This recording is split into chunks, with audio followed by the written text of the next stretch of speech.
નમસ્કાર વિદ્યાર્થી મિત્રો, ધોરણ 12 ભૌતિક વિજ્ઞાન ચેપ્ટર 1 વિદ્યુત ભારો અને ક્ષેત્રો ઇલેક્ટ્રિક ચાર્જ એન્ડ ફિલ્ડના 15મા સેશનમાં આપ બધાનું સ્વાગત છે. આજનો આપણો ટોપિક છે વિદ્યુત ફ્લક્સ. ચલો, આજે આપણે ચેપ્ટરનો છેલ્લો ટોપિક છે આ વિદ્યુત ફ્લક્સ, એના વિશે આપણે ચર્ચા કરવાની છે. બરાબર, પણ એ ચર્ચા આપણે શરૂ કરીએ એની પહેલા આપણે એ સમજવાનું છે ક્ષેત્રફળ સદિશની સમજૂતી આપો. આપણે થોડું ક્ષેત્રફળ સદિશ વિશે ખ્યાલ લેવાનો છે. પ્રશ્ન, ક્ષેત્રફળ સદિશ રાશિ? તો કે હા, બરાબર. 11મા ધોરણમાં ચેપ્ટર નંબર 7 ચાક ગતિ, એ વખતે આપણે ત્યારે ચર્ચા કરી હતી કે ભાઈ ક્ષેત્રફળ છે એ સદિશ રાશિ છે. જે તે ક્ષેત્રફળને દર્શાવતો સદિશ એને જે તે સમતલ છે એને લંબ રૂપે હોય. અને પછી આપણે એનો ઉપયોગ પાસ્કલના નિયમોમાં પણ કરેલો હતો. બરાબર, પાસ્કલના નિયમમાં જ્યારે બીકરમાં આપણે આવો આકાર જ્યારે આપણે ધારતા હતા ત્યારે આપણે ક્ષેત્રફળ સદિશનો ઉપયોગ કરીને પાસ્કલનો નિયમ દબાણ સમાન થાય એવું સાબિત કર્યું હતું. બરાબર, આમ ક્ષેત્રફળ શું છે? સદિશ રાશિ છે. પૃષ્ઠને દર્શાવતો ક્ષેત્રફળ સદિશ એને લંબ રૂપે બહાર આવતી દિશામાં આપણે લઈએ છીએ. બરાબર, ચાલો બીજી વાત કે ક્ષેત્રફળ સદિશ કેમ? તો કે સમજો કે ભાઈ આપણે દબાણ ભણી ગયા છીએ, દબાણ બરાબર બળ ભાગ્યા ક્ષેત્રફળ. હવે આપને એ તો ખ્યાલ છે કે બળ છે એ સદિશ રાશિ છે. જો બળ સદિશ હોય બરાબર તો પછી એ દબાણ સદિશ થવું જોઈએ, પણ નહીં. આપને ખ્યાલ છે દબાણ તો અદિશ રાશિ છે. તો એનો અર્થ એવો થાય કે ભાઈ અહીંયા જે બળ છે એ સદિશ તરીકે લઈ શકાય નહીં. કેવું લેવું પડે? અદિશ. અને આપને ખ્યાલ છે કે આપણે ત્યારે બળ જે છે એ સપાટીને લંબ રૂપે જ લેતા, નિયંત્રણ લાગેલું હતું. તો એનો મતલબ એવો થાય કે અહીંયા ક્ષેત્રફળ કેવી રાશિ તરીકે વર્તે છે? અદિશ. આ કિસ્સામાં ક્ષેત્રફળ અદિશ રાશિ તરીકે વર્તે છે, જ્યારે કેટલાક કિસ્સાઓમાં ક્ષેત્રફળ છે તે સદિશ રાશિ તરીકે વર્તે છે. બરાબર, તો આમ કેટલાક કિસ્સાઓમાં ક્ષેત્રફળ છે અદિશ રાશિ આવે, કેટલાક કિસ્સાઓમાં ક્ષેત્રફળ સદિશ રાશિ તરીકે વર્તે. તો આવી રાશિઓ જે હોય એને ટેન્સર તરીકે ઓળખવામાં આવે. તો આમ ક્ષેત્રફળ એ કેવી રાશિ? ટેન્સર રાશિ. બરાબર, એ અદિશ પણ કહેવાય ને સદિશ પણ કહેવાય, એટલે એને કહેવામાં આવે ટેન્સર રાશિ. બરાબર, ચાલો તો આપણે ક્ષેત્રફળ સદિશ વિશે કેટલીક બાબતો બરાબર ધ્યાનમાં લઈએ. ચાલો તો જોજો, ધ્યાન આપજો. ઘણા સંદર્ભમાં ક્ષેત્રફળ ખંડનું માન જ નહીં પણ નમન પણ મહત્વનું હોય છે. નમન એટલે ખૂણો. બરાબર, આ દર્શાવે છે કે ક્ષેત્રફળ ખંડને સદિશ તરીકે ગણવો જોઈએ, તેને માન અને દિશા હોય છે. ઘણા સંદર્ભોમાં ક્ષેત્રફળ ખંડનું માત્ર માન નહીં પણ સાથે દિશા પણ મહત્વની બને. નમન જેનું ક્ષેત્રફળ છે એ કેટલા ખૂણે છે એ પણ મહત્વનું બને. બરાબર, આ દર્શાવે છે કે ક્ષેત્રફળ ખંડને સદિશ તરીકે ગણવો જોઈએ અને તેને માન અને દિશા બંને હોય છે. હવે જોજો, પેલા આપણે લઈએ સમતલ સપાટી હોય તો સમતલને દોરેલો લંબ તે સમતલનું નમન દર્શાવે છે. દાખલા તરીકે ભાઈ આ ધારો કે અહીંયા સમતલ છે એક, તો એ સમતલને હું એક લંબ દોરું આ રીતે. બરાબર, તો એ સમતલનું નમન બતાવે છે કે ભાઈ સમતલ છે એ કયા ખૂણે છે. દાખલા તરીકે અત્યારે જે આ લંબ છે આ રીતે હોય તો આપણે આવું દોરી શકીએ કે ભાઈ જે સમતલ છે તો કે આ સમતલ છે, તો લંબ છે એ આમ છે, એનો મતલબ કે સમતલ છે એ આ રીતે છે. ધારો કે સમતલ જો આ રીતે હોત તો પછી લંબ આપણે દોરીએ આ રીતે, તો એનો મતલબ કે સમતલ ધારો કે કોઈ સમક્ષિતિજ દિશા આપણે લઈએ કે ભાઈ આ સમક્ષિતિજ દિશા છે એની સાથે કંઈક ખૂણો બનાવે છે. બરાબર, તો આમ સમતલને દોરેલો જે કંઈ આ લંબ આવે, સમતલને દોરેલો જે આ લંબ હોય એ લંબ શું આપે આપણને? સમતલનું નમન દર્શાવે છે. આમ ક્ષેત્રફળનો આમ સમતલનો ક્ષેત્રફળ સદિશ તેને દોરેલા લંબની દિશામાં હોય છે. બરાબર, સમતલનો ક્ષેત્રફળ સદિશ કઈ દિશામાં હોય? એને દોરેલો જે લંબ હોય એ લંબની દિશામાં હોય. બરાબર, હવે સમજો વક્ર સપાટી હોય, વક્ર સપાટી. બરાબર, આ રીતે વક્ર સપાટી છે તો પછી એ તો વક્ર છે આખું. તો આ વખતે શું કરવાનું? તો બહુ સિમ્પલ છે કે વક્ર સપાટી હોય ને તો એને સૂક્ષ્મ ખંડોમાં વિભાજિત કરી દેવાની. આખી જે સપાટી છે બરાબર એને સૂક્ષ્મ આવા ખંડોમાં વિભાજિત કરી દેવાની. હવે તમે કોઈ એક ખંડ લેવો તો એ કેવો થઈ જાય? સમતલ. કોઈ એક ખંડને તમે ધ્યાનમાં લેશો તો એ કેવો કહેવાય? આપણે સમતલ કહેવાય. દાખલા તરીકે પૃથ્વી છે આખી ગોળ છે, બરાબર, પણ ક્રિકેટ મેચનું તમે સ્ટેડિયમ જોવો તો કેવું છે? સમતલ. બરાબર, એટલે તો આ સમતલ થઈ ગયો અને સમતલ થઈ ગયો તો હવે આપણે શું દોરી શકીએ? એને લંબ રૂપે ક્ષેત્રફળ સદિશ તમે દોરી શકો છો. ખબર પડે? બરાબર, ચલો તો જોજો. તો કોઈ વક્ર સપાટીને ખૂબ મોટી સંખ્યાના ખૂબ નાના ક્ષેત્રફળ ખંડોમાં વિભાજિત કરેલો કલ્પો. દરેક નાનો ક્ષેત્રફળ ખંડ એક સમતલીય લઈ શકાય અને તેની સાથે સદિશ જોડી શકાય.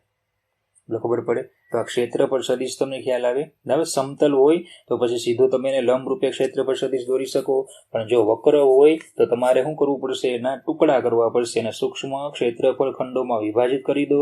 બરાબર, અને એ એક એક જે નાનો ખંડ આવે એ હવે કેવો લઈ શકાય? સમતલીય. અને સમતલીય લઈ શકાય તો એની સાથે તમે ક્ષેત્રફળ સદિશને સાંકળી શકો. બરાબર, ચાલો આગળ વધીએ. ક્ષેત્રફળ ખંડની દિશા આપણે શું કીધું? કોઈ સમતલ, ધારો કે આ છે, આ ધારો કે સમતલ છે, તો સમતલ હોય તો એનો ક્ષેત્રફળ સદિશ એને લંબ રૂપે હોય એવું આપણે કીધું. તો આ લંબ રૂપે આ થઈ ગયો. બરાબર, અરે પણ લંબ રૂપે જે આપણે સદિશ લઈએ છીએ એ લંબ રૂપે તો આમ પણ લેવાય, આ પણ બોલો લંબ રૂપે જ છે એને. બરાબર, જેમ પેલો જે સદિશ છે એ લંબ રૂપે હતો તેમ આ પણ કેવો છે? એને લંબ રૂપે જ છે. મતલબ કે લંબ રૂપે ઉપર તરફે હોઈ શકે અને લંબ રૂપે નીચે તરફે હોઈ શકે. તો આપણે આમાંથી કયો ક્ષેત્રફળ સદિશ ધ્યાનમાં લેવો? તો એ જે તે સમયે તમે બરાબર કઈ પ્રણાલિકા અપનાવો છો એની પર આધારિત છે. એટલે ટૂંકમાં બેમાંથી ગમે તે લઈ શકાય, પણ કોઈ સંજોગોમાં કંઈક પ્રણાલિકા પ્રમાણે, કંઈક પરંપરા પ્રમાણે તમે ક્ષેત્રફળ સદિશને ધારી શકો છો. બરાબર, જ્યાં જે એ તમે જેમ આગળ 12માં જ્યાં જ્યાં ક્ષેત્રફળ સદિશની જરૂર પડશે ત્યાં તમને ખ્યાલ આવી જ જશે કે ભાઈ અહીંયા ક્ષેત્રફળ સદિશને આપણે લંબ રૂપે પણ આ લેવાનો એમ. બરાબર, તો જો ક્ષેત્રફળ ખંડની દિશા સપાટીને લંબ હોય છે, પણ લંબ બે દિશામાં હોય. કઈ દિશા ક્ષેત્રફળ ખંડના સદિશ માટે પસંદ કરવી તે સંદર્ભને અનુરૂપ કોઈ પ્રણાલિકા સ્વીકારીને કરવામાં આવે છે.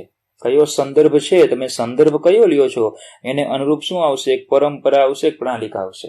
એની આધારે તમે ક્ષેત્રફળ સદિશને આ બે જે છે એ બેમાંથી કોઈ એક તમે પસંદ કરી શકશો. બરાબર, ચાલો આગળ. ધારો કે સપાટી વક્ર હોય ત્યારની આપણે થોડીક વાત કરીએ કે બંધ સપાટીના દરેક ક્ષેત્રફળ સાથે સંકળાયેલ સદિશની દિશા બહાર તરફના લંબની દિશામાં, જે આપણે વાત કરી પ્રણાલિકા, કે જો સપાટી બંધ હોય ને, પરંપરા એવી છે કે જો સપાટી બંધ હોય ને તો ક્ષેત્રફળ સદિશ કેવો લેવાનો? આપણે સદિશની દિશા બહાર તરફના લંબની દિશામાં લેવાની. કઈ દિશા લેવાની? બહાર તરફનો લંબ. દાખલા તરીકે ધારો કે આ આપણો બરાબર એક ધારો કે બંધ સપાટી છે, તો એનો મારે ક્ષેત્રફળ સદિશ દર્શાવવો હોય તો હમણાં આપણે આગળ કીધું એ પ્રમાણે પહેલા તો એને સૂક્ષ્મ ખંડોમાં શું કરવું પડશે? વિભાજિત કરવું પડશે. બરાબર, એમાંનો ધારો કે હું કોઈ એક ખંડ ધ્યાનમાં લઉં તો એનો ક્ષેત્રફળ સદિશ એને લંબ બહાર આવતી દિશામાં ધ્યાનમાં લઈ શકું. બરાબર, હવે જોજો સદિશને આપણે દર્શાવીએ કઈ રીતે. ધારો કે આ જે ક્ષેત્રફળ છે એ ડેલ્ટા એસ, સેમ આ ક્ષેત્રફળ છે એ ડેલ્ટા એસ. ધારો કે આ જે એકમ સદિશ છે એ એન કેરેટ છે, તો પછી સદિશ જો આપણે દર્શાવીએ તો સદિશ એટલે આ મૂલ્ય ડેલ્ટા એસ ગુણ્યા એની દિશામાંનો એકમ સદિશ. બરાબર, સેમ અહીંયા ધારો કે આ દિશામાંનો એકમ સદિશ એન કેરેટ હોય તો ક્ષેત્રફળ સદિશ એટલે આ મૂલ્ય ડેલ્ટા એસ ગુણ્યા એની દિશામાંનો એકમ સદિશ. તો જો આ બંધ સપાટી પર આપેલ બિંદુએ ક્ષેત્રફળ ખંડનો સદિશ વેક્ટર ડેલ્ટા એસ બરાબર ડેલ્ટા એસ ગુણ્યા એન કેરેટ. બરાબર, મૂલ્ય ગુણ્યા એની દિશામાંનો એકમ સદિશ. તો ચલો ડેલ્ટા એસ એટલે શું કીધું આપણે? ક્ષેત્રફળ ખંડનું માન. બરાબર, કે ભાઈ આ મૂલ્ય છે ટોટલ ક્ષેત્રફળ આનું, કે ભાઈ આનું ક્ષેત્રફળ અથવા તો આનું ક્ષેત્રફળ. અને એન કેરેટ એટલે તે બિંદુએ બહાર તરફના લંબની દિશામાંનો એકમ સદિશ. આ બહાર તરફનો લંબ, કારણ કે જો બંધ સપાટી હોય તો કયો? બહાર તરફના લંબની દિશામાંનો એકમ સદિશ. બરાબર, તો ક્ષેત્રફળ સદિશ વિશે છે ને થોડોક આપણને આટલો ખ્યાલ હોવો જોઈએ. તો પછી આપણે વિદ્યુત ફ્લક્સ તરફ જઈ શકીએ, પણ એની પહેલા પ્રવાહી ફ્લક્સ આપણે ભણવાનું છે. પ્રવાહી ફ્લક્સ. હવે આપને એમ થાય કે પ્રવાહી ફ્લક્સ એ શું છે? બરાબર, પેલા શબ્દ સમજવાનો છે આપણે. ફ્લક્સ, ફ્લક્સ એટલે જથ્થો, એવું આપણે 11મા ધોરણમાં સાતત્યના સમીકરણમાં ભણી ગયા. તમને આકૃતિ બતાવી છે. જો આપણે 11મા ધોરણમાં ફ્લુઇડ મિકેનિક્સમાં સાતત્યના સમીકરણમાં આવી આકૃતિ ભણી ગયા હતા. બરાબર, તબલા પ્રકારની આકૃતિ હતી. તો બોલો એ ઢોલક છે, આ તબલું છે? તો કે ના, એવું ભણી ગયા હતા કે આ શું છે? વહન નળી છે. બરાબર, જેમાં આ જે રેખાઓ છે એ બધી શું છે? ધારા રેખાઓ છે. આ બધી રેખાઓ શું છે? ધારા રેખાઓ છે. અને ત્યારે આપણે સૂત્ર સાબિત કરેલું હતું, સાતત્યનું સમીકરણ આપણે લાવ્યા હતા કે ભાઈ AV ઇક્વલ ટુ અચળ. આવું આપણે સૂત્ર મેળવ્યું હતું, AV ઇક્વલ ટુ અચળ. એ એટલે જે તે આડછેદનું ક્ષેત્રફળ. ધારો કે R છે આ, તો એ આડછેદનું ક્ષેત્રફળ, અને V એટલે તેમાંથી વહેતા તરલનો વેગ. બરાબર, તો આડછેદનું ક્ષેત્રફળ એ અને તેમાંથી વહેતા તરલના વેગનો ગુણાકાર હંમેશા અચળ હોય છે, બરાબર, જેને આપણે એમ કીધું હતું એકમ સમયમાં વહેતા તરલનું કદ, જેને આપણે નામ આપ્યું હતું કદ ફ્લક્સ, કેપિટલ V/T. એકમ સમયમાં વહેતા તરલનું કદ, એકમ સમયમાં વહેતા તરલનું કદ, બરાબર, એટલે કદ ફ્લક્સ, બરાબર. જથ્થો, એવું આપણે વાત હતી, જથ્થો, પ્રવાહીનો જથ્થો, કેટલો જથ્થો? એકમ સમયમાં વહેતા પ્રવાહીનો જથ્થો, બરાબર. તો ચલો આપણે થોડીક પાછી એની વાત કરીએ કે ધારો કે આ એકને ક્ષેત્રફળ લીધું છે, આ એક ક્ષેત્રફળ લીધું છે, એને ક્ષેત્રફળને હું કહી દઉં છું ds, એનું મૂલ્ય છે ds. એમાંથી ધારો કે v વેગથી કોઈ તરલ પસાર થાય છે, તરલની જ આપણે વાત કરીએ છીએ હજી, બરાબર. કોઈ v વેગથી તરલ પસાર થાય તો પછી આપણે સાતત્ય પ્રમાણે પ્રવાહીના વહનનો દર લખવો હોય કે પછી એકમ સમયમાં ક્ષેત્રફળમાંથી પસાર થતા પ્રવાહીનું કદ લખવું હોય કે પછી પ્રવાહી ફ્લક્સ લખવું હોય, તો જેમ AV એવું લેતા આપણે AV, એની જગ્યામાં શું લખાશે અહીંયા? તો કે ds ગુણ્યા v, કારણ કે ક્ષેત્રફળ શું લીધું આપણે? ds. બોલો, ખબર પડી આટલી? બરાબર. તો જો એક નાના સપાટ પૃષ્ઠ ds માંથી પૃષ્ઠને લંબરૂપે v વેગથી વહન પામતા પ્રવાહીનો વિચાર કરો. બરાબર, આ જે પ્રવાહી છે તે કેવું છે? એમાં લંબરૂપે, એટલે ધારા રેખાઓ કેવી છે? આ જે આડછેદ છે તેને લંબરૂપે પસાર થાય છે, આ ધારા રેખાઓ આડછેદને લંબરૂપે પસાર થાય છે. તો પછી પ્રવાહીના વહનનો દર, એટલે કે એકમ સમયમાં તે ક્ષેત્રફળમાંથી પસાર થતા પ્રવાહીનું કદ, એટલે કે તે સમતલમાંથી વહન પામતું પ્રવાહી ફ્લક્સ શું થઈ જશે? vds. કઈ રીતે આવે? a ગુણ્યા v, એની જગ્યાએ શું છે? ds ગુણ્યા v. ચલો, આમાં તમે એક ધ્યાન આપ્યું કે આ જે આપણું વલય હતું, આ જે વલય છે એ પ્રવાહીના જથ્થાને કેવું હતું? લંબરૂપે, જે દિશા છે ને કેવું હતું? લંબરૂપે હતું. પણ ધારો કે લંબરૂપે ન હોય, ધારો કે લંબરૂપે નથી, કે ભાઈ ધારો કે આ જે વલય છે એમાંથી જે પ્રવાહી પસાર થાય છે એની દિશા ધારો કે આ છે, બરાબર, અને જે વલય છે એ એને લંબરૂપે નથી, ધારો કે એનો લંબ લઉં તો હું આ દિશામાં છે ને આ લંબ એટલે આપણે શું કીધું હતું? ક્ષેત્રફળ સદિશ, બરાબર. તો ધારો કે એનું ક્ષેત્રફળ કેટલું છે? ds, તો સદિશ થઈ જાય ds. આ વલય જે છે એનું ક્ષેત્રફળ ds છે. બંને વચ્ચે કંઈક ખૂણો છે. શું છે? બંને વચ્ચે કંઈક ખૂણો છે. તો હવે આ વખતે વહનનો દર કેટલો? પ્રશ્ન આપણો એ થાય કે આપણે 10મું ચેપ્ટર જે હતું આપણું 11મા ધોરણમાં, એમાં તો આપણે ખાલી શું લેતા? a ગુણ્યા v. કારણ કે એમાં જ્યારે પણ પ્રવાહી વહન નળીમાંથી પસાર થતું એટલે આડછેદ આપણે કેવો લેતા? જો લંબરૂપે જ લેતા, બધે લંબરૂપે જ લેતા, એટલે સીધું આપણે શું લખતા? a ગુણ્યા v. પણ હવે એવું નથી. ધારો કે બરાબર, જે આપણું પ્રવાહીનું વહન થાય છે આ રીતે છે, પણ આડછેદ ધારો કે આપણે આ રીતે લીધો, બરાબર, કે જેનો ક્ષેત્રફળ સદિશ હું લઉં એ વહન સાથે θ ખૂણો બનાવે. તો હવે આ વખતે સાતત્ય કઈ રીતે લખવું? તો કે આ વખતે જે આપણે a ગુણ્યા v લખીએ કે નહીં, આપણે જે a ગુણ્યા v લખીએ છીએ, બરાબર, એમાં ક્ષેત્રફળ શું લેવાનું? તો કે વેગની દિશામાંનો ઘટક. ક્ષેત્રફળનો શું લેવાનો? વેગની દિશામાંનો ઘટક. મતલબ કે આ ds નો v ની દિશામાંનો ઘટક લખવો હોય તો શું આવશે? ds cos θ થાય. ds નો v ની દિશામાંનો ઘટક શું થઈ જાય? ds cos θ. તો હવે આપણે કદ ફ્લક્સ લખવું હોય તો શું લખી શકીએ? ds cos θ ગુણ્યા v. આ થઈ ગયું ક્ષેત્રફળ a અને આ વેગ v. તો ચલો, ds cos θ ગુણ્યા v તો આપણે ભણી ગયા છીએ કે vector a dot vector b હોય તો શું લખીએ આપણે? ab cos θ.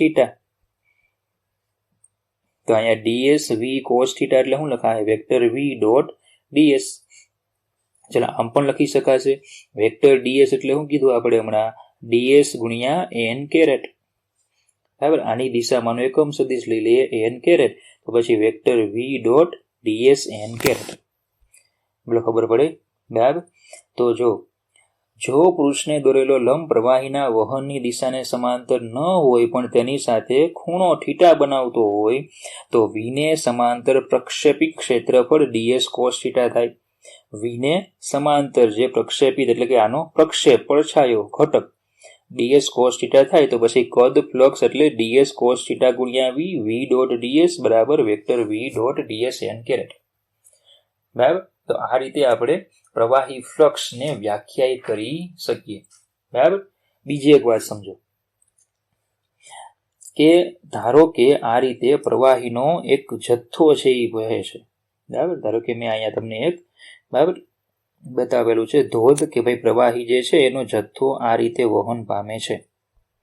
હવે એ જથ્થાને મારે આ ટબ જે છે ડોલ એમાં મારે ભરવો છે, તો હું એને આ રીતે રાખું, જે ડોલ છે જે એને હું આ રીતે રાખીશ, પેલી આકૃતિ જે છે આપણી એ રીતે જો હું ડોલને રાખીશ આ રીતે, તો આ જે વલય છે, આ જે વલય એટલે કે જે ઢાંકણું અહીંયા છે તે બરાબર, એ વલય છે એનું ક્ષેત્રફળ સદિશ બોલો આમ આવશે કે નહીં?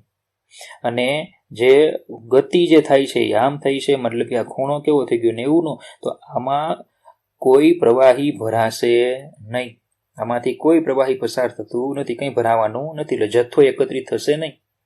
બરાબર. ચાલો હવે જો હું આ રીતે કરું કે ભાઈ આ જ આકૃતિ છે એમાં આ રીતે પ્રવાહી પસાર થાય છે, પણ હવે ટબ જે છે મેં એને આ રીતે રાખ્યું છે, ટબને મેં આ રીતે રાખ્યું, તો આ વખતે ક્ષેત્રફળ સદિશ બોલો આમ થશે, અને પ્રવાહી જે છે એ નીચે તરફ જાય છે, એટલે એમની વચ્ચે કંઈક ખૂણો બને છે અહીંયા. બરાબર. તો બોલો આ વખતે કંઈક જથ્થો આમાં એકઠો થશે, કંઈક પ્રવાહી એકઠું થશે. પણ જોજો, પણ જો હું ડોલને આ રીતે રાખું, બરાબર, હું ડોલને જો આ રીતે રાખું તો એનું ક્ષેત્રફળ સદિશ જે આવશે, બરાબર, એ ક્ષેત્રફળ સદિશ બોલો આ રીતે આવશે. તો બોલો આમાં ડોલમાં મેક્સિમમ જથ્થાનું પાણી એકત્રિત થાય, ડોલ છે એમાં મેક્સિમમ જથ્થાનું પાણી શું થાય? એકત્રિત થશે. બરાબર. તો જો આ કિસ્સામાં આ વલય છે, આ વલય છે એ પ્રવાહી જે હતું એને સમાંતર હતું. આ વલય છે એ અહીંયા પ્રવાહી સાથે શું કરે છે? કંઈક ખૂણો બનાવે છે, અને આમાં વલય જે છે, આ વલય જે છે એ પ્રવાહીને કેવું છે અહીંયા લંબ. બરાબર. તો એનો મતલબ એવો કહેવાય કે જો તમે લંબ રૂપે પકડી રાખો ને, બરાબર, લંબ રૂપે પકડો એને, એમાં જેટલું પ્રવાહીનો જથ્થો એકત્રિત થાય, બરાબર, એ કેવો હશે? મહત્તમ. લંબ રૂપે જો પકડો તો એમાં પ્રવાહીનો જથ્થો કેવો હશે? આ મહત્તમ હોય કે નહીં? લંબ રૂપે ફરીથી કયો લંબ? તો કે આ વલય છે કે નહીં? આ વલય એ પ્રવાહીને લંબ રૂપે, અહીંયા વલય એ પ્રવાહી સાથે કંઈક ખૂણો બનાવે, અને અહીંયા વલય જે છે એ કેવો છે? 90નો ખૂણો હોય તો કોઈ જથ્થો એકત્રિત થતો નથી. તો જો ફરીથી અહીંયા જો આવું આપ્યું છે આપણને કે પ્રવાહીના વહનમાં કોઈ પણ વલયમાંથી પસાર થતા પાણીનો જથ્થો વલયને કેવી રીતે પકડી રાખેલ છે તેના પર આધાર રાખે છે. તમને વલય એટલે ખબર પડે ને, વલય એટલે બરાબર આ જે આપણે અહીંયા લીધું છે ને મેં, આ વલય છે, આ બરાબર. વલય શું છે? તો કે અહીંયા જે આપણે મેં ધ્યાનમાં લીધું છે ને એ વલય છે. જો તમને ફરીથી વલય શું છે આપણે થોડું જોઈએ. આને વલય કહેવામાં આવે કે ને, તો કે આ જે છે ને આ વલય છે, આ વલય છે. એ વલય અહીંયા કેવું છે? પ્રવાહી જે દિશામાં ગતિ કરે છે એને સમાંતર. અહીંયા આ વલય, એની આ અક્ષ, આ વલય, તો અહીંયા પ્રવાહી સાથે શું કરે છે? આ કંઈક ખૂણો બનાવે. બરાબર. અહીંયા આ વલય, આ એની અક્ષ, એ પ્રવાહીની દિશાને કેવું છે? અહીંયા એક્ઝેક્ટ 90ના ખૂણે. Okay, clear? તો જો પ્રવાહીમાં કોઈ પણ વલયમાંથી પસાર થતા પાણીનો જથ્થો વલયને કેવી રીતે પકડી રાખેલ છે તેના પર આધાર રાખે છે. જો તેને વલયને લંબ રૂપે પકડી રાખેલું હોય, બરાબર, આ કિસ્સો લંબ રૂપે પકડી રાખેલું હોય, તો કોઈ ખૂણે રાખેલું હોય, એટલે કે આ કોઈ ખૂણે રાખેલું હોય તે કરતાં તેમાંથી મહત્તમ જથ્થાનું પાણી પસાર થાય. એટલે ટૂંકમાં આમાં જથ્થો કેવો હશે? મેક્સિમમ હશે. આમાં કેવો હશે? થોડો ઓછો હશે, જ્યારે આમાં કેવો હશે? 0. બરાબર. આ જે પાણીનો જથ્થો, પાણીનું ઉદાહરણ શું કામ લીધું? કે જેવું તમને આ પાણીના જથ્થામાં જોવા મળે છે એવું જ સેમ કેમાં જોવા મળે છે? કે જ્યારે વિદ્યુત ક્ષેત્ર રેખાઓ કોઈ સમતલમાંથી પસાર થાય ને ત્યારે પણ આવું જ જોવા મળે છે. તો હવે આપણે આગળ વધશું વિદ્યુત ફ્લક્સ તરફ. બરાબર. વિદ્યુત ફ્લક્સની સમજૂતી હવે આપણે લઈએ. એની પહેલા આપણે એવું યાદ કરી લઈએ કે આપણે એવું ભણી ગયા હતા કે કોઈ પણ ક્ષેત્રફળમાંથી, એકમ ક્ષેત્રફળમાંથી લંબ રૂપે પસાર થતી ક્ષેત્ર રેખાઓની સંખ્યા એટલે વિદ્યુત ક્ષેત્રની પ્રબળતા. બરાબર. કોઈ પણ ક્ષેત્રફળને લંબ રૂપે, બરાબર, એકમ ક્ષેત્રફળમાંથી પસાર થતી ક્ષેત્ર રેખાઓની સંખ્યા એટલે શું કહેતા આપણે? વિદ્યુત ક્ષેત્રની તીવ્રતા અથવા એની પ્રબળતાનું માપ છે. બરાબર. એ પહેલો પોઈન્ટ. વિદ્યુત ક્ષેત્રમાંના આપેલા બિંદુએ ક્ષેત્રને લંબ મૂકેલા એકમ ક્ષેત્રફળમાંથી પસાર થતી ક્ષેત્ર રેખાઓની સંખ્યાને શું કહેવાતું? વિદ્યુત ક્ષેત્રની પ્રબળતા. તો જો અત્યારે પહેલો કિસ્સો લઈએ કે ભાઈ ક્ષેત્ર છે એ આ દિશામાં છે, બરાબર, આ દિશામાં વિદ્યુત ક્ષેત્ર છે અને એ જ દિશામાં મેં ક્ષેત્રફળ એક સમતલ લીધું છે કે જેનો ક્ષેત્રફળ છે ds અથવા તો ડેલ્ટા એસ, બરાબર. તો ખાલી હું 8 છેદ અહીંયા ધ્યાનમાં લો. તો ચલો આ થઈ ગયું આપણું 8 છેદ, એટલે કે આ થઈ ગયું આપણું ક્ષેત્રફળ, આ થઈ ગયું ક્ષેત્ર, બરાબર. અને એની ક્ષેત્રફળ સદિશની દિશા પૃષ્ઠને લંબ આ દિશામાં મેં લીધી, બરાબર. તો જો જેટલી ક્ષેત્ર રેખાઓ છે એ બધી ક્ષેત્ર રેખાઓમાંથી પસાર થાય. ટૂંકમાં એમ કહ્યું કે આમાંથી પસાર થતી ક્ષેત્ર રેખાઓની સંખ્યા કેટલી થાય? તો કે સંખ્યા n એટલે ક્ષેત્રફળ ગુણ્યા ક્ષેત્ર, એનું ટોટલ ક્ષેત્રફળ ગુણ્યા ક્ષેત્ર. કયું સૂત્ર? તો કે અહીંયાથી n બરાબર a ગુણ્યા e. તો જો કેટલી સંખ્યા? તો કે જો આપેલ બિંદુએ વિદ્યુત ક્ષેત્ર E ને લંબ એક ડેલ્ટા ક્ષેત્રફળનો નાનો ક્ષેત્રફળ ખંડ, કેવો છે આ ક્ષેત્રફળ ખંડ? કેવો છે? લંબ રૂપે છે, બરાબર. ક્ષેત્રફળ ખંડ જે છે અત્યારે કેવો છે આપણો? લંબ રૂપે છે, લંબ રૂપે છે, બરાબર. ધ્યાન રાખજો, લંબ રૂપે હોય તો પછી સંખ્યા કેટલી? n બરાબર e ડેલ્ટા s ને સમપ્રમાણમાં હોય. e એટલે ક્ષેત્ર અને ક્ષેત્રફળ સદિશ કેટલો? Delta s. જો ફરીથી જો ધ્યાન આપજો, ફરીથી પહેલા તો આ તમને ખબર પડી ગઈ. આ આપણે આગળ ભણી ગયા છીએ કે એકમ ક્ષેત્રફળમાંથી લંબ રૂપે, ફરીથી લંબ રૂપે પસાર થતી ક્ષેત્ર રેખાઓની સંખ્યા એટલે તીવ્રતા. તો ચલો જો અહીંયા લંબ રૂપે જ છે ક્ષેત્રને, આપણો જે ક્ષેત્રફળ સદિશ છે કેવો છે? લંબ રૂપે છે. તો પછી ચલો ક્ષેત્રફળ જો હું ડેલ્ટા એસ લઈ લઉં અને ક્ષેત્રફળ સદિશને હું ઈ લઈ લઉં તો પછી સંખ્યા કેટલી થાય? ઈ ડેલ્ટા એસ થાય. ક્લિયર આટલું? બરાબર. ચલો હવે જો લંબ રૂપે ન હોય તો શું થાય? લંબ રૂપે ન હોય તો આપણે ભણી ગયા હમણાં આગળ, બરાબર, કે ધારો કે આ છે આપણો ક્ષેત્ર, ફરીથી આ જ દિશામાં, આ છે ક્ષેત્રફળ સદિશ, પણ આ વખતે ક્ષેત્રફળ સદિશ લંબ રૂપે નથી, બરાબર. ક્ષેત્રફળ સદિશ જે છે એ ક્ષેત્રફળ જે છે આપણું પૃષ્ઠ છે આ રીતે છે, પૃષ્ઠને આપણે આ રીતે રાખ્યું તો એનો ક્ષેત્રફળ સદિશ એને લંબ આ દિશામાં દોરાય, બરાબર. તો એ ક્ષેત્ર સાથે શું બનાવે છે? કંઈક ખૂણો બનાવે છે થીટા, બરાબર. તો આ વખતે ક્ષેત્ર રેખાઓની સંખ્યા કેટલી? તો સમજો ડેલ્ટા એસ નો ક્ષેત્રફળ સદિશની દિશામાંનો ઘટક પાડો તો શું આવશે? Delta S cos theta. તો આ વખતે ક્ષેત્ર રેખાઓની સંખ્યા એટલે ઈ ડેલ્ટા એસ નહીં, બરાબર, ઈ ડેલ્ટા એસ નહીં, પણ શું લખાશે? n ઇક્વલ ટુ ઈ એમ જ, ડેલ્ટા એસ ની જગ્યાએ ડેલ્ટા એસ કોસ થીટા લખવો પડે. ઈ ડેલ્ટા એસ ને પણ શું લખાય? ઈ ડેલ્ટા એસ કોસ થીટા, બરાબર. તો જો અહીંયા સંખ્યા કેટલી થઈ જશે? ઈ ડેલ્ટા એસ કોસ થીટા, બરાબર. તો હવે ધારો કે ક્ષેત્રફળ ખંડને કોણ થીટા જેટલો નમાવીએ. સ્પષ્ટ રીતે હવે ક્ષેત્રફળ ખંડમાંથી પસાર થતી ક્ષેત્ર રેખાઓની સંખ્યા ઓછી થશે. આ કોના જેવી વાત થઈ? તો આપણે જ્યારે પાણીમાં ભણી ગયા હતા એના જેવી વાત થઈ કે જ્યારે આપણે, બરાબર, એને આ રીતે રાખ્યું હતું ત્યારે મેક્સિમમ હતું, પાણી મેક્સિમમ પસાર થતું, બરાબર. 90 ખૂણે જ્યારે આપણે રાખ્યું હતું ત્યારે તો ક્ષેત્ર આ ધારો કે પાણીનો પ્રવાહ એટલે ક્ષેત્ર અને આ વલય એટલે આ દિશા, તો કેટલા ખૂણે હતું? 90 ખૂણે હતું કે નહીં? તો જો આમાં પણ શું છે કે આ ક્ષેત્ર એટલે પાણીનો પ્રવાહ અને ક્ષેત્રફળ સદિશ, ક્ષેત્રફળ આપણે આમ રાખ્યું, પૃષ્ઠ આમ રાખ્યું, તો ક્ષેત્રફળ સદિશ જે છે એ આ દિશામાં આવશે. ક્ષેત્રફળ સદિશ આ દિશામાં આવે તો પૃષ્ઠ કેવું છે? ક્ષેત્રને લંબ રૂપે. પૃષ્ઠ જે છે એ કેવું છે? ક્ષેત્રને લંબ રૂપે. જો આટલી બાબત ખાસ ધ્યાન રાખવાની કે આ પૃષ્ઠ હોય ને તો આ એનો ક્ષેત્રફળ સદિશ હોય, બરાબર. તો આ જે દોર્યું છે શું છે? પૃષ્ઠ. તો પૃષ્ઠ કેવું છે? એ ક્ષેત્રને લંબ રૂપે છે એટલે એના જેવી વાત થઈ. પણ અહીંયા જે આપણું પૃષ્ઠ છે એ કેવું છે? બીજો વિભાગ જે આપણે ભણી ગયા એમાં જે આપણું પૃષ્ઠ છે એ બોલો આ રીતે છે કે નહીં? તો એ જે ક્ષેત્ર છે એની સાથે શું કરે છે? કંઈક ખૂણો બનાવે છે. એ કોના જેવી વાત થઈ? તો કે અહીંયા આપણે ભણી ગયા હતા એની છે, બરાબર. અહીંયા આપણે જ ભણી ગયા હતા કે નહીં કે ભાઈ આ છે પૃષ્ઠ, તો અહીંયા જો કંઈક ખૂણો બનતો હતો કે નહીં? તો આની કરતા આમાં પાણી કેવું ભરાતું? ઓછું. તો સેમ એ જ રીતે આમાં ક્ષેત્ર રેખાઓની સંખ્યા કેવી હશે? ઓછી.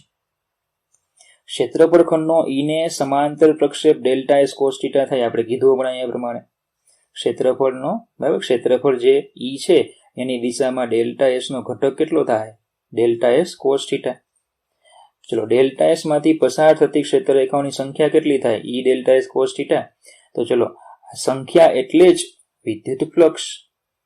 તેમાં આપણે આગળ પ્રવાહીનો જથ્થો એટલે આપણે શું કીધું? પ્રવાહી ફ્લક્સ. તો અહીંયા શું છે? આ જે ક્ષેત્ર રેખાઓ છે એટલે એમાં પ્રવાહ રેખા હતી, બરાબર, પ્રવાહીની પ્રવાહ રેખા હતી તો આપણે એને પ્રવાહી ફ્લક્સ કીધું. તો અહીંયા વિદ્યુત ક્ષેત્ર રેખાઓ છે તો આને શું કહેવામાં આવે? વિદ્યુત ફ્લક્સ.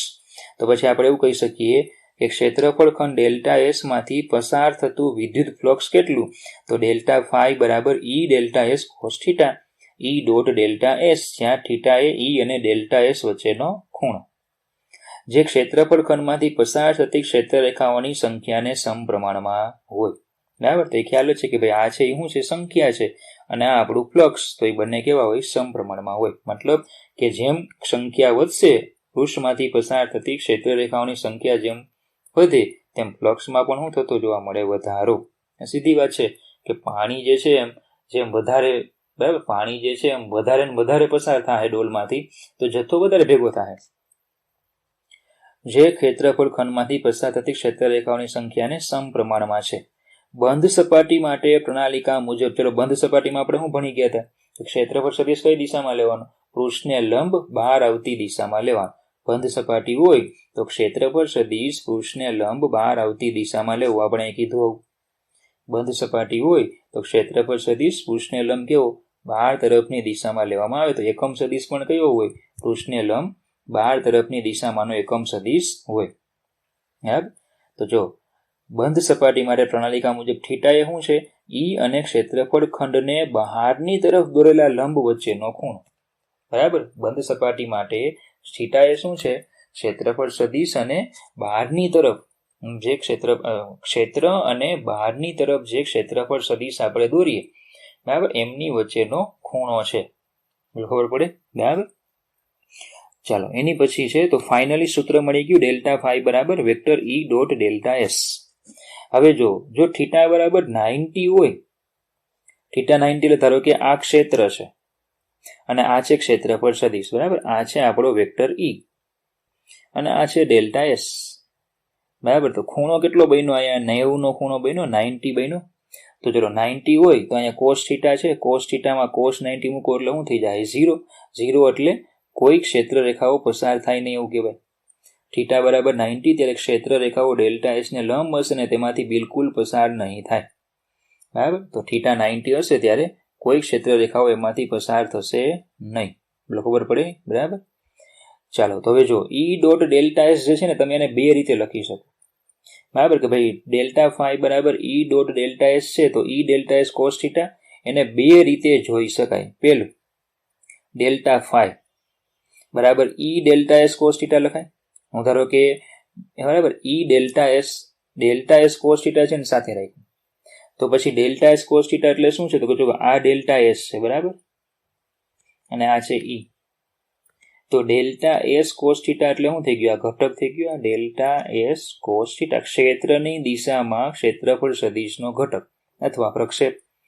તો આને તમે શું લખી શકો? ડેલ્ટા એસ સમાંતર, પેરેલલ, ક્ષેત્રની દિશામાં છે એટલે આને સમાંતર લખી શકાય. તો જો ડેલ્ટા ફાઈ બરાબર ઈ ડેલ્ટા એસ કોસ થીટા, તો ઈ ગુણ્યા ક્ષેત્રફળનો ઈને સમાંતર દિશામાંનો પ્રક્ષેપ એટલે ઈ ડેલ્ટા એસ સમાંતર. આવું આપણે આગળ જ્યારે બરાબર ટોર્ક વાળું ભણતા ને ત્યારે પણ આપણે આવું લખેલું કે ભાઈ ટો બરાબર વેક્ટર ટો બરાબર આપણે આર ક્રોસ એફ લખતા, ત્યારે આપણે એને આ રીતે પણ લખતા કે ભાઈ આર લંબ એફ અથવા તો એફ લંબ આર.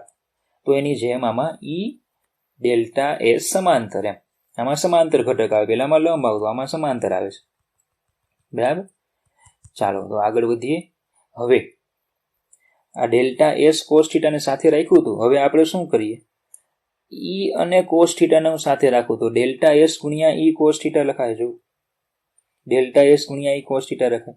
ચલો હવે પણ ઈ કોસ થીટા શું છે? ઈ કોસ થીટા એટલે બોલો એમ કહેવાય કે ઈ કોસ થીટા જે છે એ ક્ષેત્ર છે એનો ડેલ્ટા એસ ને સમાંતર ઘટક એટલે ઈ કોસ થીટા. ઈ કોસ થીટા એટલે શું છે? ઈ નો બરાબર ઈ જે છે ક્ષેત્રનો ડેલ્ટા એસ ને સમાંતર ઘટક એટલે ઈ કોસ થીટા. તો ડેલ્ટા ફાઈ બરાબર ઈ કોસ થીટા ગુણ્યા ડેલ્ટા એસ, તો ઈ નો ક્ષેત્રફળ ખંડને સમાંતર દિશામાંનો ઘટક ગુણ્યા ક્ષેત્રફળ ખંડનું માન. બરાબર, એ જે સમાંતર આવે એને શું કહેવાનું? ઈ સમાંતર, પેરેલલ એટલે ઈ પેરેલલ ડેલ્ટા એસ. બરાબર, તો ફ્લક્સ જે છે તમે આ રીતે બે રીતે લખી શકો. એમ ટૂંકમાં ફ્લક્સના 3 સૂત્રોથી. એક તો તમે ઈ ડોટ ડેલ્ટા એસ તો છે જ, બરાબર, ઈ કોસ થીટા તો છે જ, પણ તમે બીજું આ પણ લખી શકો કે ક્ષેત્ર ગુણ્યા એને સમાંતર દિશામાંનો ક્ષેત્રફળ સદિશનો ઘટક, અથવા તો ઈ સમાંતર ડેલ્ટા એસ કે ભાઈ ક્ષેત્રફળ ગુણ્યા ક્ષેત્રફળને સમાંતર ક્ષેત્રનો ઘટક. તો ક્ષેત્રને સમાંતર ક્ષેત્રફળ સદિશનો ઘટક, ક્ષેત્રફળ સદિશને સમાંતર ક્ષેત્રનો ઘટક. બરાબર, આમ બે રીતે તમે ક્ષેત્રફળ સદિશને લખી શકો છો. બરાબર. ચાલો, તો આપણે પાણી અને ક્ષેત્ર એમની વચ્ચે ફરીથી સરખામણી કરી લઈએ. જોજો કે ભાઈ આ કિસ્સામાં, બરાબર, આજે પહેલો કિસ્સો આપણો હતો, એ પહેલા કિસ્સામાં શું હતું કે ભાઈ આ જે છે એ પાણીનો પ્રવાહ હતો, મારે દોરવું હોય તો હું અહીંયા આ રીતે દોરું, અને આ ક્ષેત્રફળ સદિશ. તો ચલો, બંને વચ્ચે ખૂણો કેટલો હતો? 90નો. જો સેમ એ જ વસ્તુ, આ છે આપણું ક્ષેત્ર અને આ ક્ષેત્રફળ સદિશ, બંને વચ્ચે ખૂણો કેટલો? 90નો. તો આમાં કોઈ પાણી એકઠું થતું નહોતું, તો આમાં ફ્લક્સ 0. બરાબર. આ બીજા કિસ્સામાં તો કે પાણીનો પ્રવાહ આમ હતો અને ક્ષેત્રફળ સદિશ આપણે આમ લીધો, એનો મતલબ કે પાણીના પ્રવાહ સાથે કંઈક ખૂણો બનાવે છે થીટા. તો સેમ અહીંયા એવું છે કે આ જે છે આપણો ક્ષેત્ર છે અને આ થઈ ગયો આપણો ક્ષેત્રફળ સદિશ, તો અહીંયા કંઈક ખૂણો બનાવે છે. તો અહીંયા કંઈક જથ્થાનું ફ્લક્સ સંકળાય, તો અહીંયા કંઈક જથ્થાનું પાણી ભરાય. બરાબર. ત્રીજામાં આ થઈ ગયો આપણો પાણીનો પ્રવાહ અને આ થઈ ગયો આપણો ક્ષેત્રફળ સદિશ. બરાબર. બેઝિકલી એને આપણે અહીંયા મેં આ રીતે દર્શાવ્યું છે કે ભાઈ આ છે આપણું ક્ષેત્ર અને આ છે આપણો ક્ષેત્રફળ સદિશ, બંને વચ્ચે ખૂણો કેટલો છે? 0. તો મેક્સિમમ ફ્લક્સ સંકળાય છે આમાં મેક્સિમમ ફ્લક્સ સંકળાય અને આમાં પાણી કેવું ભરાતું? મહત્તમ. તો આ શું છે? પ્રવાહી ફ્લક્સ અને વિદ્યુત ફ્લક્સની સરખામણી. પ્રવાહી ફ્લક્સ અને વિદ્યુત ફ્લક્સની થઈ ગઈ સરખામણી. જેવું તમે પાણીના કિસ્સામાં જોવો છો એવું સેમ તમે એમાં જોવા મળે છે, વિદ્યુત ફ્લક્સમાં જોવા મળે. બરાબર. ચાલો, એની પછી છે તો સૂત્ર આપણે ભણી દીધું, ફાઈ ડેલ્ટા ફાઈ બરાબર E dot delta S equal to E delta S cos theta. ચલો એકમની વાત કરી લઈએ. તો વિદ્યુત ક્ષેત્ર જે છે, વિદ્યુત ક્ષેત્રનો એક એકમ આપણે ભણી ગયા F/Q પરથી ન્યૂટન પર કુલમ, અને ક્ષેત્રફળ છે એનો એકમ મીટર સ્ક્વેર. તો એકમ બની જાય ન્યૂટન પર કુલમ ઇન્ટુ મીટર સ્ક્વેર. અને જો તમને યાદ હોય તો વિદ્યુત ક્ષેત્રનો બીજો એકમ વોલ્ટ પર મીટર, જે ચેપ્ટર 2માં આપણે ભણવાના છીએ. અને ક્ષેત્રફળ સદિશનો એકમ મીટર સ્ક્વેર, તો એકમ થઈ જાય વોલ્ટ ઇન્ટુ મીટર. બરાબર. ચાલો, હવે તો અત્યાર સુધી જે આપણે બધી ચર્ચા કરી ને એમાં આપણે બધા સમતલ લીધા હતા. બધા કેવા લીધા હતા? સમતલ. પણ પૃષ્ઠ તો કેવું હોઈ શકે? વક્ર પણ હોઈ શકે છે. તો હવે જો વક્ર સપાટી લઈએ તો ધારો કે આ પૃષ્ઠ છે એ કેવું છે? વક્ર છે. તો હમણાં આપણે આગળ ભણી ગયા કે વક્ર સપાટી હોય તો શું કરવાનું? સૂક્ષ્મ ખંડોમાં વિભાજિત કરી દેવાનું. કે ભાઈ એમાંનો કોઈ એક સૂક્ષ્મ ખંડ લેવાનો, એની સાથે સંકળાયેલું ફ્લક્સ ગોતીને બધાનો શું કરવાનો? સરવાળો. અને ફ્લક્સ કેવી રાશિ છે? અદિશ. ડોટ ગુણાકાર છે ને, ડોટ ગુણાકાર આવ્યો એટલે ફ્લક્સ કેવી રાશિ છે? અદિશ. ડોટ ગુણાકાર છે, ફ્લક્સ એ અદિશ રાશિ છે. તો આપણે બરાબર એક પૃષ્ઠ સાથે સંકળાયેલું ફ્લક્સ ગોતી એનો શું કરી નાખવાનો? સરવાળો. એટલે સમગ્ર, બરાબર, સમગ્ર સપાટી સાથે સંકળાયેલું ફ્લક્સ તમને મળે. બરાબર. તો જો સપાટી વક્ર હોય તો નાના ક્ષેત્રફળ ખંડમાં વિભાજિત કરવી, દરેક ખંડ સાથે ફ્લક્સ ગણવું અને પછી તેમનો સરવાળો કરવો. તો આમ એસ માંથી પસાર થતું કુલ ફ્લક્સ, એટલે આ જે સપાટી છે ધારો કે સપાટીને હું કહી દઉં એસ, એસ માંથી પસાર થતું કુલ ફ્લક્સ એટલે શું થઈ જશે? સિગ્મા ઈ ડેલ્ટા એસ. બરાબર. સિગ્મા એસ બધાનો સરવાળો. અને જો એમાં હું પૃષ્ઠખંડ છે એ ખૂબ નાનો લઈ લો, ડેલ્ટા એસ ટેન્સ ટુ 0 લઈએ, તો આ સરવાળો શું થઈ જાય? સંકલનમાં પરિણામે. તો સરફેસ ઇન્ટિગ્રેશન આવી જાય ઈ ડોટ ડીએસ. એટલે ખબર પડે. બરાબર. ચાલો, એની પછી ફરીથી જો એક વખત આપણે જરાક ફ્લક્સને ફરીથી રિવાઇન્ડ કરીએ. ચલો, પહેલા તો શું આપણે ભણી ગયા અહીંયા કે ઈ બરાબર n/a યાદ રાખવાનું. એકમ ક્ષેત્રફળમાંથી લંબરૂપે પસાર થતી ક્ષેત્રરેખાઓની સંખ્યા એટલે વિદ્યુત ક્ષેત્ર. ઓકે. ચલો, તો પછી એ પ્રમાણે અહીંયા પણ શું હતું કે ભાઈ આપણું જે આ પૃષ્ઠ છે તે બરાબર એ ક્ષેત્રને લંબરૂપે હતું, તો પછી સંખ્યા a ગુણ્યા ડેલ્ટા એસ, a ગુણ્યા ડેલ્ટા એસ થાય. પણ જો લંબરૂપે ન હોય તો પછી ઘટક પાડવાનો. ઘટક આવશે, ક્ષેત્રની દિશામાંનો ઘટક આવશે ડેલ્ટા એસ કોસ થીટા. તો પછી ફ્લક્સ થઈ જાય એટલે સંખ્યા થઈ જાય ઈ ડેલ્ટા એસ કોસ થીટા. તો ફ્લક્સ મળશે ઈ ડેલ્ટા એસ કોસ થીટા, એટલે ઈ ડોટ ડેલ્ટા એસ. બરાબર. એટલો પોઈન્ટ હતો આમાં. પછી ચલો, અહીંયા બે રીતે એને વર્ણવી શકાય તમારે. તો કે ઈ ગુણ્યા ક્ષેત્રફળનો ઈને સમાંતર ઘટક, અથવા તો બરાબર ક્ષેત્રફળ ગુણ્યા ઈનો ક્ષેત્રફળને સમાંતર ઘટક. બરાબર. એટલે વારા પરથી વારા, એક પછી બીજો સમાંતર લેતા જવાના. બરાબર. ચલો અને છેલ્લું અહીંયા કે જો એક તો એકમ પહેલા તો ન્યૂટન પર કુલમ ઇન્ટુ મીટર સ્ક્વેર અથવા વોલ્ટ ઇન્ટુ મીટર, બરાબર. અને જો વક્ર હોય તો શું કરવાનું, એક એક સૂક્ષ્મ ખંડોમાં વિભાજિત કરી દેવાનો, ક્ષેત્રફળ ખંડમાં વિભાજિત કરી દેવાનો, એક ખંડ સાથે સંકળાયેલું ફ્લક્સ ગોતી એ બધાનો ખંડોનો એ બધા ફ્લક્સોનો સરવાળો કરવાનો, બરાબર. અને જો ખંડો ખૂબ સૂક્ષ્મ હોય તો આ સરવાળો સંકલનમાં પરિણમે છે, બરાબર. ચાલો હવે બે એક્સ્ટ્રા વાત છે કે ફાઈ બરાબર ઇન્ટિગ્રેશન ઈ ડોટ ડીએસ. એનો મતલબ એવો કહેવાય કે ભાઈ આ ફ્લક્સ ખરેખર શું છે, મેથેમેટિકલી ફ્લક્સ શું છે. મેથેમેટિકલી ફ્લક્સ એ વિદ્યુત ક્ષેત્રનું સમગ્ર પૃષ્ઠ પરનું પૃષ્ઠ સંકલન.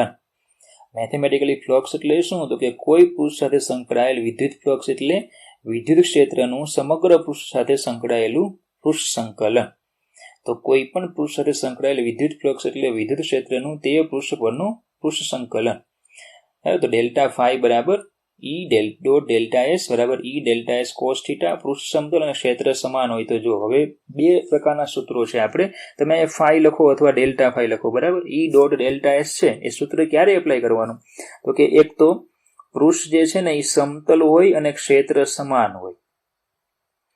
પૃષ્ઠ છે એ કેવું હોવું જોઈએ, સમતલ, અને ક્ષેત્ર કેવું હોવું જોઈએ, સમાન. એ સમાન ક્ષેત્ર મેં દોર્યું છે. સરખી લંબાઈના પરસ્પર સમાંતર સરખા અંતરે આવેલા સદિશોની મદદથી દર્શાવાય, બરાબર. તો ત્યારે તમારે ફાઈ બરાબર ઈ ડોટ ડેલ્ટા એસ અથવા તો ઈ ડેલ્ટા એસ કોસ થીટા સૂત્ર એપ્લાય કરવાનું. ક્લિયર. પણ સંકલન વાળું ક્યારે લેવાનું, તો કે પેલું એક તો પૃષ્ઠ છે ને એ વક્ર હોય અને ક્ષેત્ર સમાન ન હોય. પૃષ્ઠ ધારો કે આ રીતે છે, વક્ર છે અને ક્ષેત્ર સમાન નથી, બરાબર. અહીંયા સંખ્યા વધારે છે, ક્ષેત્ર પ્રબળ છે, અહીંયા સંખ્યા ઓછી છે, છૂટું છૂટું છે, ક્ષેત્ર કેવું છે, નબળું. તો પૃષ્ઠ વક્ર હોય અને ક્ષેત્ર અસમાન હોય ને ત્યારે શું કરવાનું, ઇન્ટિગ્રેશન વાળું લેવું પડે. કારણ કે ત્યારે આપણે શું કરવું પડશે, આના ટુકડા પાડવા પડશે. એક ટુકડા સાથે સંકળાયેલું ફ્લક્સ ગોતી એનો શું કરવો પડે, સરવાળો એટલે સંકલનમાં પરિણમશે. એટલે આપણને શું મળશે, ઇન્ટિગ્રેશન ઈ ડોટ ડીએસ, બરાબર. તો બે વસ્તુ યાદ રાખવાની છે કે પહેલા તો ફાઈ બરાબર ઈ ડોટ ડેલ્ટા સૂત્ર ક્યારે વાપરવાનું, પૃષ્ઠ સમતલ અને ક્ષેત્ર સમાન હોય તો. પણ જો પૃષ્ઠ વક્ર અને ક્ષેત્ર અસમાન હોય તો ઈ ઇન્ટિગ્રેશન ઈ ડોટ ડીએસ સૂત્ર એપ્લાય કરવાનું. Okay, clear. તો આટલું હતું ફ્લક્સની થિયરીમાં, બરાબર. ચાલો હજી એક પોઈન્ટ છે છેલ્લો. ફ્લક્સ ધન ઋણ કે શૂન્ય હોઈ શકે છે. ચલો પહેલા ચર્ચા કરીએ શૂન્યની.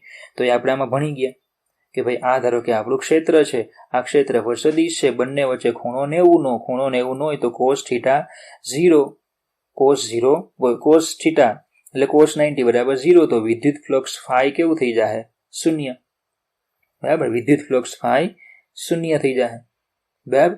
બીજી એક વાત કે સમજો, પછી લઈ બીજો પોઈન્ટ લઈએ અહીંયા કે ધારો કે આ ધન વિદ્યુત ભાર પદાર્થ છે, ધારો કે ધન વિદ્યુત ભાર છે. તો આ મેં પૃષ્ઠ અહીંયા લીધું, એમાં ક્ષેત્ર રેખાઓ બોલો આ રીતે આવશે. અને ચલો બંધ છે, બંધ પૃષ્ઠ, બંધ હોય તો ક્ષેત્ર પર સદિશ પૃષ્ઠને લંબ બહાર આવતી દિશામાં લેવાનો. તો ચલો અહીંયા ખૂણો કેટલો થાય, <90, જે આ કિસ્સામાં 0 કહેવાય છે. હવે પણ આવા ઘણા કિસ્સા હોય એમાં ખૂણો કેવો બનશે, ઘણી વખત <90. <90 થાય તો કોસ થીટા કેવો થાય, <0, એટલે ધન. તો વિદ્યુત ફ્લક્સ કેવું, ધન. તો આવા ફ્લક્સને બહિર્મુખી ફ્લક્સ કહેવામાં આવે, બરાબર. જો ફ્લક્સ ધન હોય તો આવા ફ્લક્સને શું કહેવાનું, બહિર્મુખી ફ્લક્સ કહેવામાં આવે, બરાબર. હવે ચલો આ કિસ્સામાં શું થાય કે ક્ષેત્ર પર સદિશ જે છે એ તો બહાર આવતી દિશામાં, પણ ઋણ વિજભાર છે તો ક્ષેત્ર ક્યાં છે, અંદર જતી દિશામાં છે. તો અહીંયા ખૂણો કેવો થાય, 180 કહેવાય, એટલે <90, બરાબર. આમાં ફિક્સ છે કે ભાઈ આમાં ખૂણો થીટા બરાબર 0 છે, આમાં ખૂણો થીટા બરાબર 180 છે, બરાબર. પણ થીટા બરાબર 0 એટલે <90 તો થયો જ. એ બધા કિસ્સામાં આ નિયમ લાગુ પડે. અને થીટા બરાબર 180 એટલે <90 તો કહેવાય જ. 180 એટલે <90 કહેવાય. એ બધામાં આ નિયમ લાગુ પડે. <90 હોય તો કોસ થીટા કેવો થાય, ઋણ. તો વિદ્યુત ફ્લક્સ ફાઈ પણ કેવું, ઋણ. આવા ફ્લક્સને શું કહેવાય, અંતર્મુખી ફ્લક્સ કહેવામાં આવે. એટલે ખબર પડે આ જે ફ્લક્સ આવશે ને શું કહેવામાં આવશે, અંતર્મુખી ફ્લક્સ કહેવાય. તો ફરીથી થીટા બરાબર 0 હોય તો 0, થીટા બરાબર <90 હોય, જે આ કિસ્સામાં આપણે પરફેક્ટલી કેવો છે, 0 છે, બરાબર. તો ફ્લક્સ કેવું કહેવાય, એટલે જ્યારે પણ <90 હોય ત્યારે ફ્લક્સ કેવું કહેવાશે, ધન, બહિર્મુખી.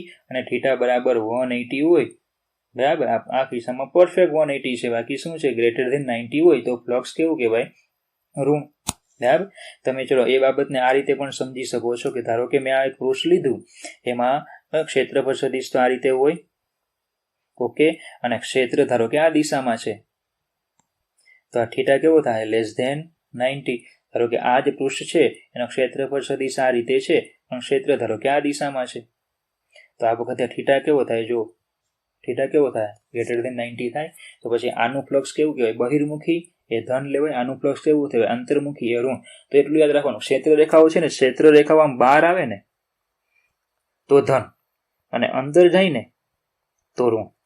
બહાર આવે તો ધન, અંદર જઈએ તો ઋણ. હવે ધારો કે આ જે ફિગર છે એમાં જો ક્ષેત્ર રેખાઓ દાખલ થાય પાછી બહાર આવે, ચલો કેટલી દાખલ થાય? તો કે 1 2 3 4 ને 5. બહાર કેટલી આવે? 1 2 3 4 ને 5. 5 દાખલ થઈ, 5 બહાર આવે, ફ્લક્સ કેવું? 0. ધ્યાન રાખજો, 5 દાખલ થાય, 5 બહાર આવે, ફ્લક્સ કેવું? 0. કોઈ જથ્થો ભેગો થયો નથી. દાખલા તરીકે તમને હું સમજાવું, આપણે પાણીનો કિસ્સો જે હતો એનું ઉદાહરણ લઈએ કે ભાઈ ધારો કે મેં ડોલ જે છે એને આ રીતે રાખી, ઓકે, મેં ડોલને આ રીતે રાખી, પણ નીચેથી તળિયું જ કાઢી નાખ્યું, તો જેટલું પાણી દાખલ થાય એટલું શું થાય? બહાર આવશે. તો કોઈ જથ્થો ભેગો થશે નહીં. ભેગો નહીં થાય તો ફ્લક્સ કેવું કહેવાય? 0. પ્રવાહી ફ્લક્સ કેવું કહેવાશે? એમાં 0. એટલે ખબર પડે, બરાબર. તો આ 3 કિસ્સાઓ તમારે યાદ રાખવાના છે, બરાબર. ચલો, ઓકે, આ 3 કિસ્સાઓ તમારે બરાબર તૈયાર કરવાના. તો આખું વિદ્યુત ફ્લક્સ હતું, બરાબર. હવે એ સમજો કે આપણે આ બધામાં છે ને બેઝિકલી જે પૃષ્ઠ લીધું છે ને એ કેવું લીધું? આપણે ખુલ્લું પૃષ્ઠ લીધું. આ જે બધા આપણે સૂત્રો જ્યાં બેઝિકલી જોયા એમાં બધામાં આ જે છે એ પૃષ્ઠ કેવું હતું? ખુલ્લું હતું, બરાબર. જો કે બંધ પૃષ્ઠ હોય ત્યારે પણ આપણે કીધું કે ભાઈ જો બંધ પૃષ્ઠ હોય ને તો શું કરવાનું? આ રીતે લેવાનું, ક્લોઝ ઇન્ટિગ્રેશન, આ રીતે, બરાબર. ઇન્ટિગ્રેશન SE.ds આ રીતે તમે લઈ શકો બંધ પૃષ્ઠ માટે, બરાબર. હવે એ જ બંધ પૃષ્ઠ માટે એક નિયમ છે જેને ગોસ નામના વૈજ્ઞાનિકે આપ્યો હતો. એ નિયમની આપણે થોડીક ચર્ચા કરીએ, બરાબર. ગોસ નામના વૈજ્ઞાનિકે એક આપણને નિયમ આપ્યો છે, તો જોજો પછીનો પોઈન્ટ છે ગોસનો નિયમ. તો આજે આપણે ખાલી નિયમની વાત કરીએ. કેન્દ્ર પર રહેલા બિંદુવત વિદ્યુતભાર Q ને ઘેરતા R ત્રિજ્યાના ગોળામાંથી પસાર થતા ફ્લક્સ પરથી ગોસનો નિયમ મેળવો. તો પેલા તો નિયમ શું છે? જો કોઈ બંધ પૃષ્ઠ, જો પેલા તો ગોસનો નિયમ એ બંધ પૃષ્ઠ માટે જ છે. બંધ પૃષ્ઠ સાથે સંકળાયેલું કુલ વિદ્યુત ફ્લક્સ, પૃષ્ઠ વડે ઘેરાયેલા કુલ વિદ્યુત ભાર અને ε0 ના ગુણોત્તર બરાબર હોય છે.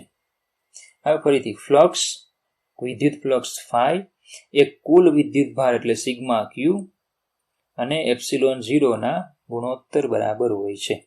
તો ફાઈ બરાબર સિગ્મા ક્યુ બાય ε0. તો બરાબર. હવે આપણે એની સાબિતી લઈએ. તો પહેલા તો બંધ પૃષ્ઠ લેવાનું. તો ધારો કે એક મેં ધન વિદ્યુત ભાર અહીંયા લીધો છે, બરાબર. એ ધન વિદ્યુત ભારને ઘેરતું મેં ધારો કે આવું એક બંધ પૃષ્ઠ લીધું, એટલે ધારો કે મેં R ત્રિજ્યાનો એક ગોળો લીધો, બરાબર. હવે આકૃતિમાં દર્શાવ્યા મુજબ ગોળાને નાના ક્ષેત્રફળ ખંડોમાં વિભાજિત કરવો પડશે, કારણ કે પૃષ્ઠ કેવું છે? વક્ર હોય તો શું કરવું પડે? આપણે એને નાના ક્ષેત્રફળ ખંડોમાં વિભાજિત કરવો પડે. તો ધારો કે મેં આખા ગોળાને નાના ક્ષેત્રફળ ખંડમાં વિભાજિત કર્યો, એમાંનો એક ખંડ ધારો કે અહીંયા છે ΔS. બંધ પૃષ્ઠ છે, બંધ પૃષ્ઠ હોય તો ક્ષેત્રફળ સદિશ છે, પૃષ્ઠને લંબ કેવો? બહાર આવતી દિશામાં લેવાનો. અહીંયા ક્ષેત્ર પણ બોલો આ જ દિશામાં છે, કારણ કે ધન વીજભાર છે. ધન વીજભાર હોય તો ક્ષેત્ર કેવું હોય? ત્રિજ્યાવર્તી દિશામાં હોય અને દૂર જતી દિશામાં હોય. બોલો, ખબર પડી? બરાબર. ફરીથી એક Q વિદ્યુત ભાર, બરાબર. કેન્દ્ર પર રહેલા બિંદુવત વિદ્યુત ભાર Q ને ઘેરતા R ત્રિજ્યાના ગોળાને ધ્યાનમાં લ્યો. આકૃતિમાં દર્શાવ્યા મુજબ ગોળાને નાના ક્ષેત્રફળ ખંડમાં વિભાજિત કરો. આટલું ક્લિયર થઈ ગયું? ચલો, હવે આપણે શું દોરવાનું છે? આપણે શોધવાનું છે કે આટલું જે પૃષ્ઠ છે ને એની સાથે સંકળાયેલું ફ્લક્સ કેટલું એ ગોતીને આપણે શું કરશું? સરવાળો એટલે સંકલન. તો જો પેલા ΔS માંથી પસાર થતું ફ્લક્સ ΔΦ એટલે E.ΔS, કારણ કે આટલા ખંડ પૂરતું એ કેવું થઈ ગયું? સમતલ, બરાબર. આટલો ખંડ છે એ કેવો થઈ ગયો? સમતલ. સમતલ હોય તો ΔΦ બરાબર E.ΔS. ચલો, હવે ક્ષેત્ર બોલો. અહીંયા ક્ષેત્ર કેટલું હશે? તો કે આપણે ભણી ગયા સૂત્ર 1/4πε0 Q/R². ક્ષેત્ર કેટલું આવશે? 1/4πε0 Q/R². બીજું, બધી સમગ્ર સપાટી પર ક્ષેત્ર બોલો આટલું જશે Q/4πε0 R². કેમ? કારણ કે બધી જ સપાટી જે છે એ કેન્દ્રથી બોલો સરખા અંતરે છે, એટલે કોઈ પણ બિંદુ આગળ તમે આ લઈ શકો. બીજું ડેલ્ટા એસ આપણે શું ભણી ગયા, વેક્ટર ડેલ્ટા એસ એટલે ડેલ્ટા એસ ગુણ્યા એન કેરેટ. એન કેરેટ એટલે ક્ષેત્રફળ સદિશની દિશામાંનો એકમ સદિશ. તો સમજો કે ભાઈ અહીંયા ધારો કે આપણે ઉગમ બિંદુ લઈ લઈએ તો બોલો આ આર કેરેટ થઈ જાય. શું થઈ જાય? R caret. તો પછી આને આમ લખાય ડેલ્ટા એસ ગુણ્યા આર કેરેટ. બરાબર. તો ફાઇનલી ચલો આ થઈ ગયું ક્ષેત્ર, આ થઈ ગયો ડેલ્ટા એસ. તો ક્ષેત્ર Q/4πε0 R square into R caret, કારણ કે ક્ષેત્ર પણ કઈ દિશામાં છે? આ જ દિશામાં, બંને આર કેરેટની દિશામાં છે. Dot delta S into R caret. ચલો R caret dot R caret 1, R caret dot R caret 1. તો Q/4πε0 R square delta phi.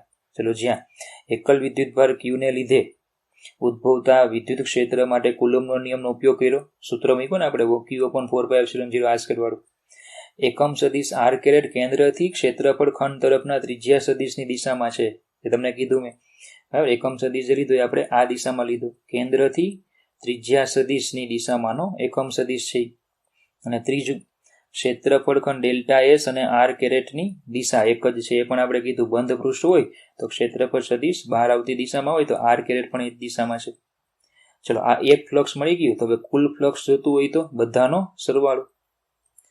ગોળામાંથી પસાર થતું ફ્લક્સ જુદા જુદા ક્ષેત્રફળ ખંડોને લીધે મળતા ફ્લક્સનો સરવાળો કરવાથી મળે. એટલે બધાના ઓલ ડેલ્ટા એસ શું કરવાનો? Delta phi, sigma delta phi. Delta phi મૂકી દઉં. Q/4πε0 R square delta S. ચલો Q અચળ, 4πε0 આર સ્ક્વેર અચળ, એ બધું બહાર આવી જાય. એટલે શું થઈ જાય? ખાલી ડેલ્ટા એસ. તો ગોળાનો દરેક ક્ષેત્રફળ ખંડ વિદ્યુત ભારથી સમાન આર અંતરે હોય.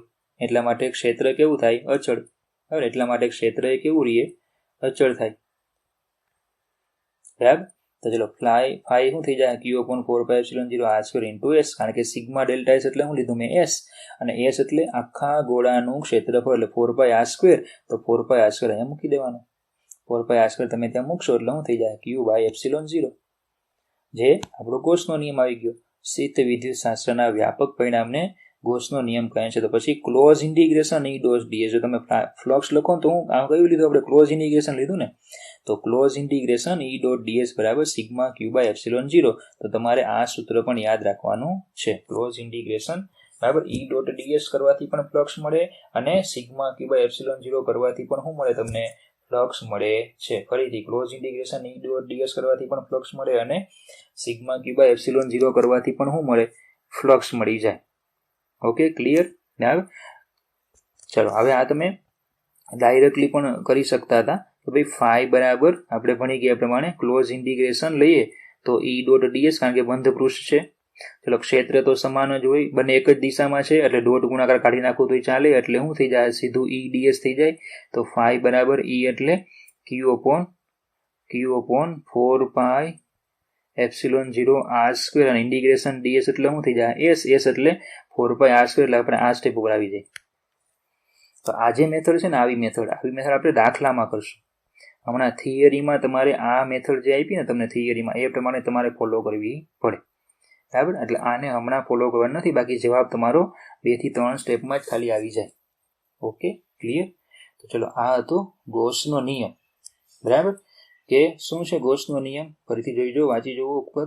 શું છે? કોઈ બંધ પૃષ્ઠ સાથે સંકળાયેલું કુલ વિદ્યુત ફ્લક્સ પૃષ્ઠ વડે ઘેરાયેલા કુલ વિદ્યુતભાર અને ε0 ના ગુણોત્તર જેટલો હોય છે. તો એક ગોળો લઈ લેવાનો, એક ખંડ લઈ લેવાનો, એની સાથે સંકળાયેલું ફ્લક્સ લઈ લેવાનું. E dot delta S, E એટલે Q/ε0 R square into R caret.